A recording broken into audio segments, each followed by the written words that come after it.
Hello, my name is Gradine Dearborn. Welcome to my Power of Three presentation on American Indians and Alaska Natives, a special population. American Indians and Alaska Natives make up approximately 3.7 million of the population. This is approximately 2% of the total population.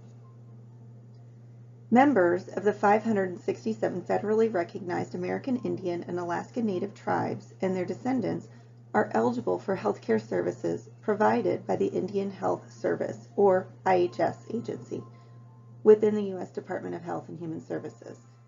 The IHS strives to deliver health needs to all ages of the American Indian and Alaska Native population. The IHS service are provided mainly to individuals who live on or near a reservation and in rural communities, mostly in the western United States and Alaska. American Indians and Alaska Native people have persistently faced health and healthcare disparities compared with other Americans.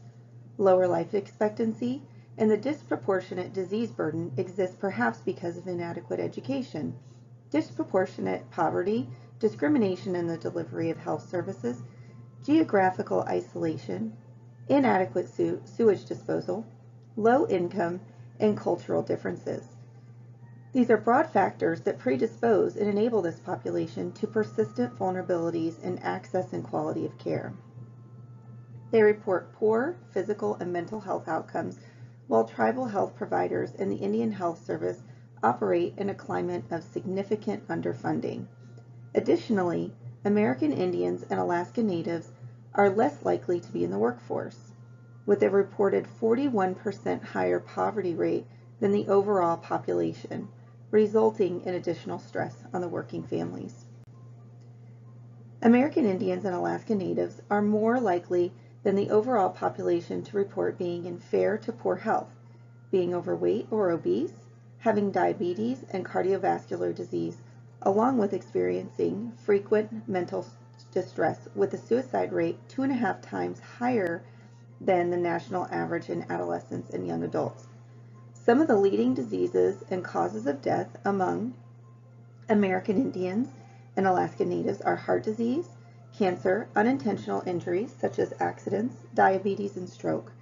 American Indians and Alaska Natives also have a high prevalence in risk factors for mental health and suicide, obesity, substance abuse, sudden infant death syndrome, teenage pregnancy, liver disease, hepatitis, and HIV.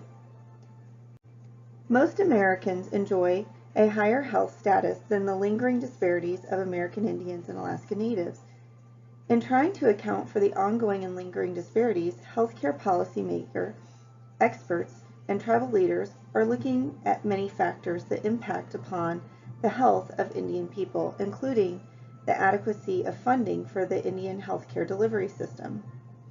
Other health concerns are American Indians and Alaska Natives have an infant death rate 60% higher than the rate for Caucasians.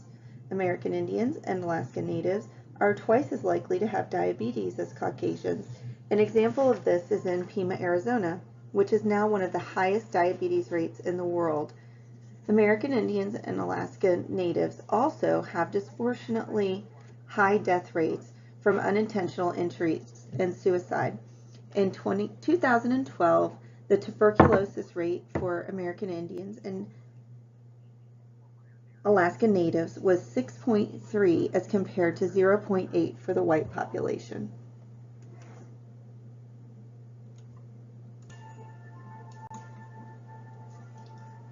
The American Indians and Alaska Native tribal communities have been working toward remedying and taking control of their healthcare system for decades. This tribal health system is often referred to as the 638 process, after Public Law 93-638, which regulates self-determination contracts and self-government compacts. In this process, the tribe operates healthcare services that are supported by funds allocated from the federal government, which are distributed through the IHS and are subject to IHS funding. Both the IHS and the tribal system strive to be culturally appropriate and community-driven. Urban Indian health programs provide services to American Indians and Alaska Native individuals who reside off the reservation. The services of urban Indian health vary from outreach programs, ambulatory services, referral services, and may include behavioral health services. 45% of funding for the urban Indian health programs comes from Medicaid reimbursement as federally qualified health center. Although the Affordable Care Act was designed to improve health care for all Americans to include American Indians and Alaska Natives, the ACA seeks to reduce the number of uninsured through the expansion of Medicaid and new health insurance marketplaces with tax credits to help reduce coverage.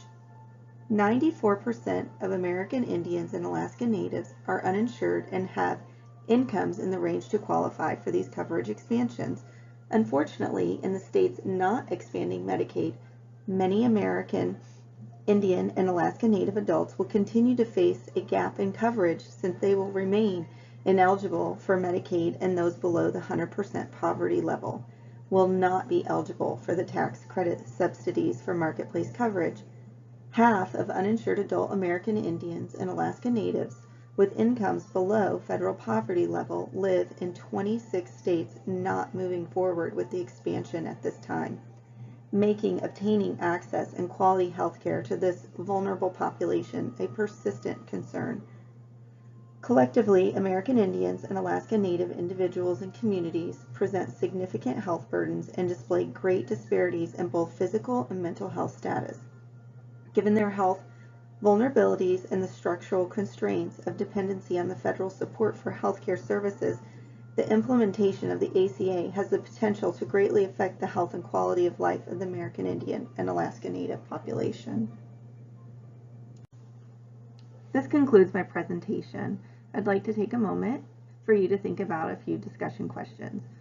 Number one, do you think that the American Indian and Alaska Native population should have a separate marketplace policy available for purchase, or do you think the modifications to the ACA are sufficient to improve access to health care? Number two, do you think the federal government should fund American Indians and Alaska Natives healthcare professional programs and degrees to promote health and education within the communities? And number three, what type of policy changes would you implement to improve access and quality to the many geographically remote regions? Thank you.